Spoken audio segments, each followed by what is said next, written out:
pensiyasini bank kartasiga oladiganlar uchun bugun aytadigan gapim juda muhim. Bu masala faqat pensionerning o'ziga emas, uning farzandlariga, nevaralariga, yaqinlariga ham tegishli.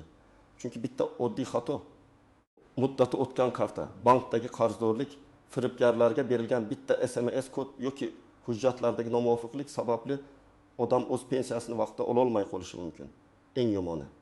Ko'p odam bunday holatga tushgandan keyin nima bo'lganini tushunadi. Shuning uchun hozirroq kanalga obuna bo'ling, videoga like bosing va bu xabarni pensiyasini kartaga oladigan yaqinlaringizga yuboring.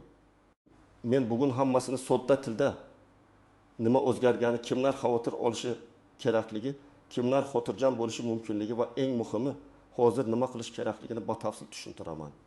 Oldin ko'p pensionerlar pensiyasini naqd pul shaklida pochta orqali yoki mahalla atrofidagi to'lov punktlari orqali olardi.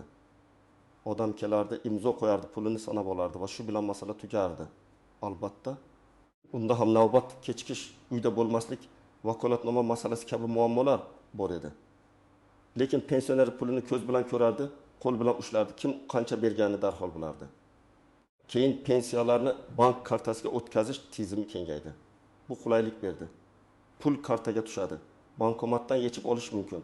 Do'konda to'lash mumkin. Kommunal to'lovlarni ilova orqali qilish mumkin.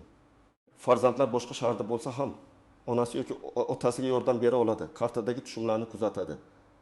Bu tizimning yaxshi tomoni ko'p. Lekin hozir muammo shundaki, karta orqali pensiya olish oddiy pul olishdan ko'ra ko'proq tekshiruv, ko'proq texnik talab va ko'proq xavfsizlik qoidalariga bog'lanib qoldi. Karta muddati tugasa, pensiya tushgan bo'lsa ham yechib bo'lmasligi mumkin. Bank hisobida qarzdorlik yoki sud ijrosi bo'yicha cheklov bo'lsa, ayrim mablag'lar ushlab qolinishi mumkin. Telefon raqami boshqa odam nomida bo'lsa, mobil ilovaga kirishda muammo chiqadi. Pasport ma'lumotlari yangilangan, lekin bank bazasida eski ma'lumot turgan bo'lsa, karta bloklanishi yoki operatsiyalar cheklanishi mumkin. Firibgarlar esa aynan pensionerlarni nishonga olib, pensiyangiz blok bo'ladi. Karta yangilash kerak. Kod ayting degan bahonalar bilan pulni yechib ketmoqda. Yomon xabar shundaki, endi pul tushadimi, tushmaydimi degan savolning o'zi yetarli emas. Pul tushsa ham undan foydalanish uchun karta, telefon, bank, hujjat va xavfsizlik holati joyida bo'lishi kerak. Men shuni ko'p ko'ryapman. Odamning pensiyasi bor, tizimda to'lov chiqqan, lekin pensioner bir necha kun yoki hatto bir necha hafta pulga yetolmay yuradi. Sababi ko'pincha oldindan tekshirilmagan oddiy narsalar bo'ladi. Birinchi navbatda pensiya kartaga tushishi bilan karta ishlaydi degani emas. Karta alohida bank mahsuloti, pensiya esa alohida ijtimoiy to'lov. Masalan, yetim 2 yoshli otaxon har oy 200 ming so'm pensiya oladi. Pul odatda oyning 5 SNasida tushadi. Bu oy ham SMS keladi. Hisobingizga 200 ming so'm tushdi. Otaxon bankomatga boradi. Lekin bankomat karta muddatini o'tgan deb qaytaradi. U pensiyani bermayapti deb o'ylaydi. Aslida pensiya tushgan, lekin karta muddati tugagan. Yangi karta chiqarilmaguncha pul hisobda turadi. Lekin undan foydalanish qiyinlashadi. Shuning uchun har bir pensioner kartasining old tomonidagi oy va yilni ko'rib chiqish kerak. Agar kartada 0 yil va 24 yozilgan bo'lsa, bu karta 2024 yil fevral oxirigacha ishlagan degani. 0326 bo'lsa, 2026 yil mart oxirigacha amal qiladi. Muddat tugashiga bir oy qolganda bankka borib yangilash eng to'g'ri yo'l. Ikkinchi muhim masala. Qarzdorlik va undirishlar. Men odamlarni qo'rqitish uchun emas, ogohlantirish uchun aytyapman. Agar pensioner nomida kredit qarzi, aliment, sud qarori, jarima yoki ijro hujjati bo'lsa, bank hisobiga tushgan mablag' bilan bog'liq cheklovlar yuzaga kelishi mumkin. Har bir holat qonunchilikka, ijro hujjatiga va mablag' turiga qarab alohida ko'riladi. Lekin amaliyotda odamlar ko'pincha shunday vaziyatga tushadi. Pensioner 1 million 5 ming so'm kutadi. Kartaga 900 ming so'm kiradi. Yoki pul tushgan bo'lsa ham ma'lum qismi yechib olinadi. Keyin u bankka boradi, bank ijrodan so'rang deydi, ijro qarz bor deydi. Odam esa bu qarz qayerdan chiqqanini tushunmaydi. Masalan, o'g'lining telefon raqamiga kredit rasmiylashtirilgan, ota kafil bo'lgan yoki eski kommunal qarz sudga chiqqan. Shuning uchun pensiyani kartaga oladigan odamlar o'z nomida ijro ishi bor yo'qligini oldindan tekshirish kerak. Uchinchi masala, telefon raqami va SMS kodlar. Hozir ko'pchilik kartani mobil ilovaga ulaydi. Bu qulay, lekin xavf ham bor. pensionerning kartasi o'zida, telefon esa nevarasida bo'lishi mumkin. Yoki telefon raqami o'g'lining nomida, karta onaning nomida bo'ladi. Bank xavfsizlik tizimi bunday holatlarda tekshiruv talab qilishi mumkin. Firibgarlar aynan shu bo'shliqdan foydalanadi. Ular qo'ng'iroq qilib, "Men bank xodimiman, pensiya kartangiz bloklanadi. Hozir SMS kodini ayting" deydi. Odam ishonib kodni aytadi. Firibgar ilovaga kiradi, pulni boshqa kartaga o'tkazadi, ming so'm ham. 30 million so'm ham bir necha daqiqada ketishi mumkin. Men buni alohida ta'kidlayman. Bank xodimi hech qachon telefon orqali karta PIN kodi, SMS kodi, karta orqasidagi CVV kodi yoki ilova parolini so'ramaydi. Kim so'rasa, u bank xodimi emas, firibgar bo'lish ehtimoli juda yuqori. 4-masala, karta yo'qolishi yoki pensionerning yoshi katta bo'lgani uchun kartani boshqalar ishlatishi. Ko'p oilalarda onaxon kartasini keliniga yoki o'g'liga berib qo'yadi. Do'kondan narsa olib keladi, pul yechib beradi deydi. Bu oilada ishonch bo'lishi mumkin, lekin huquqiy jihatdan karta egasining o'zi javobgar. Agar karta bilan noma'lum to'lovlar qilinsa, pul yechib olinsa, keyin isbotlash qiyin bo'ladi. Masalan, taqdun yoshli ayolning kartasidan har oy 200 ming so'mdan mobil to'lovlar ketadi. U buni bilmaydi. Yarim yil o'tgach 200 ming so'm yo'qolgan bo'ladi. Bankdan ko'chirma olsa, hammasi elektron to'lov bo'lib ko'rinadi. Kim qilganini aniqlash uchun vaqt, ariza tekshiruv kerak bo'ladi. Shuning uchun kartani birovga berish oddiy yordamdek ko'rinsa ham katta xavf tug'diradi. Kimlar ko'proq xavotir olishi kerak? Birinchidan, karta muddati yaqinlashganlar. Ikkinchidan, eski pasportini ID kartaga almashtirgan, lekin bankka borib ma'lumotini yangilamaganlar. Uchinchidan, nomida kredit, jarima sud qarori yoki ijro ishi borligini bilmaydiganlar. To'rtinchidan, telefon raqami o'z nomida bo'lmagan pensionerlar. Beshinchidan, kartasini farzandlari, qo'shnilari yoki tanishlariga berib qo'yganlar. Oltinchidan, bankomatdan pul yechishda boshqalardan yordam so'raydiganlar. Chunki ayrim odamlar yordam bahonasida PIN kodni ko'rib qoladi. Keyin kartadan foydalanishi mumkin.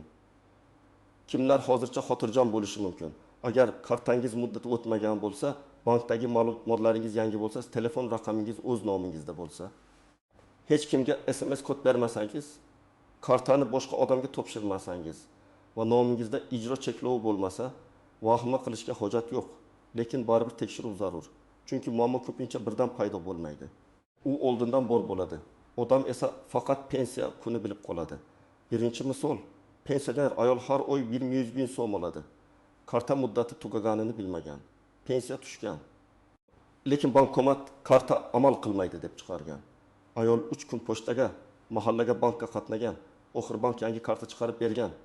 Agar u bir oy oldin kartadagi muddatni tekshirganida bu muammo bo'lmasdi. Ikkinchi misol, otaxonning nomida eski jarima bo'lgan. U jarimani unutgan, ijro ishi ochilgan. Pensiya kartasiga pul tushganda cheklov chiqqan. Otaxon bankni ayblagan, lekin bank faqat ijro hujjatini bajargan. Keyin u ijro bo'limiga borib, qarz qoldig'ini aniqlagan, to'lov qilgan, ariza yozgan. Cheklov darhol emas, bir necha ish kuni ichida yechilgan. Demak, bunday vaziyatda bankda baqirish foyda bermaydi, sababni topib. Hujjat bilan hal qilish kerak. Uchinchi misol, onaxonning telefoniga pensiya kartangiz tekshirilmoqda, kodni ayting deb qo'ng'iroq bo'lgan. U kodni aytgan. Kartadan 2400 ming so'm yechilgan. Keyin bankka borganida operatsiya SMS kod bilan tasdiqlangani ko'ringan. Bu yerda eng og'ir nuqta shuki, kodni odamning o'zi bergan bo'lsa, pulni qaytarish juda qiyin bo'lishi mumkin. Shuning uchun yaqinlarga har kuni takrorlash kerak. Hech kimga kod aytilmaydi. 4-misol, pensioner bank kartasini nevarasiga bergan. Nevara ilovaga ulab, internet orqali mayda to'lovlar qilgan. Har safar 30 ming, yetmagan. 7 ming so'm. Katta summa birdan ketmagan uchun bu bilinmagan. Oy oxirida pensiyadan deyarli hech narsa qolmagan. Pensioner bank yedi deb o'ylagan. Aslida to'lovlar o'z kartasidan amalga oshgan. Shuning uchun har oy bank ko'chirmasini tekshirish kerak. Birinchi nozik masala shuki, pensiya tushgan kun bankomatda pul bo'lmasligi mumkin. Bu pensiya tushmadi degani emas. Ba'zan bankomatda naqd pul tugaydi. Texnik xizmat bo'ladi yoki aloqa ishlamaydi. Bunday paytda boshqa bankomatni sinab ko'rish, bank filialiga murojaat qilish yoki karta orqali do'konda to'lov qilish mumkin. Odamlar esa darhol pensiyamni bermayapti deb vahimaga tushadi. Avval SMS bank ilovasi yoki bank operatori orqali hisobga pul tushgan, tushmaganini aniqlash kerak. Ikkinchi masala, bank kartasi bloklangan bo'lsa, hisobdagi pul yo'qolmaydi. Karta bu hisobga kirish vositasi. Karta blok bo'lsa, pul hisobda qoladi. Yangi karta chiqarish, hisobdan kassada olish yoki bank ko'rsatmasiga binoan boshqa yo'l bilan foydalanish mumkin. Lekin buning uchun shaxsni tasdiqlovchi hujjat kerak bo'ladi. Shuning uchun pasport yoki ID karta yaroqli bo'lishi shart. Uchinchi masala, vakolatnoma. Agar pensioner o'zi yura olmasa, farzandi yoki yaqin odami bankka borib hammasini hal qilib bera olmaydi. Bank ko'pincha karta egasining o'zini talab qiladi yoki notarial vakolatnoma so'raydi. Oddiy bu mening onam degan gap yetmaydi. Agar odam yoshi katta, kasal yoki harakatlana olmasa, oldindan notarius orqali vakolatnoma rasmiylashtirish kerak. Unda pul yechish, karta ochish, hisob bo'yicha ma'lumot olish kabi vakolatlar aniq yozilishi lozim. 4-masala. Pensioner vafot etganidan keyin kartadagi pul. Bu juda nozik mavzu, lekin aytishim kerak. Karta egasi vafot etgandan keyin uning kartasidan pul yechish huquqiy muammo tug'dirishi mumkin. Meros, dafn puli, qolgan mablag'lar alohida tartibda hal qilinadi. Pin kodni bilardim, yechib oldim deyish keyinchalik qarindoshlar o'rtasida nizoga sabab bo'lishi mumkin. Shuning uchun bunday holatda bank va tegishli tashkilotlarga rasmiy murojaat qilish kerak. 5-masala, kartaga ortiqcha ishonish. Ba'zi pensionerlar butun pulni kartada saqlaydi. Agar telefon yo'qolsa, karta yo'qolsa, ilova bozilsa yoki firibgar aralashsa, odam bir paytning o'zida ham pensiyasiz, ham xavotirda qoladi. Men hamma pulni naqd qiling demayman. Lekin kundalik ehtiyoj uchun ozroq naqd pul, kommunal to'lovlar uchun alohida reja. Kartadagi asosiy mablag'ni nazorat qilish odati bo'lishi kerak. 6-masala, bank komissiyalari va limitlar. Ayrim operatsiyalarda komissiya bo'lishi mumkin. Masalan, boshqa bank kartasiga o'tkazish, ba'zi bankomatlardan yechish, ayrim to'lov xizmatlari orqali pul yuborish. 20% yoki 25% kichikdek ko'rinadi. Lekin 2000 ming so'mda 20 ming so'm ham pensioner uchun pul. Shuning uchun pul yechishdan oldin bankomat ekrandagi komissiyani o'qish kerak. Davom etasizmi degan joyda shunchaki bosib yubormang. 7-masala, noto'g'ri hisob raqam. Agar pensioner bankini o'zgartirsa, yangi karta ochsa, lekin pensiya to'lovini yuboruvchi tashkilotda eski ma'lumot qolsa, pul eski hisobga ketishi yoki to'lov kechikishi mumkin. Bank almashtirilganda pensiya jamg'armasi yoki tegishli bo'limga ariza berish. Yangi karta rekvizitlarini topshirish kerak. Faqat bankdan karta olishning o'zi yetarli bo'lmasligi mumkin. Endi eng muhim qism, hozir nima qilish kerak? Men pensiyasini kartaga oladigan har bir odamga yoki ularning farzandlariga quyidagi ishlarni ketma-ket bajarishni maslahat beraman. 1-qadam. Kartaning amal qilish muddatini tekshiring. Kartaning old tomonida oy va yil yozilgan bo'ladi. Agar muddat tugagan bo'lsa yoki tugashiga bir oy qolgan bo'lsa, bank filialiga boring. O'zingiz bilan pasport yoki ID karta, eski karta va telefoningizni oling. Bankdan yangi karta chiqarish tartibini so'rang. Agar karta yo'qolgan bo'lsa, darhol bloklatib, yangisini rasmiylashtiring. 2-qadam, telefon raqamini tekshiring. Pensiya kartasiga ulangan SMS xabarnoma qaysi raqamga keladi? Bu raqam pensionerning o'z nomidami? Agar raqam boshqa odam nomida bo'lsa, keyinchalik muammo bo'lishi mumkin. Bankka borib, aloqa raqamini yangilash, ilova kirishlarini tekshirish kerak. Telefon raqam yo'qolsa yoki SIM karta almashtirilsa, bankka xabar berish shart. 3-qadam, bank ko'chirmasini oling. Oxirgi 1 yoki 3 oy uchun karta bo'yicha ko'chirma so'rang yoki ilovadan qarang. Har bir to'lovni tekshiring.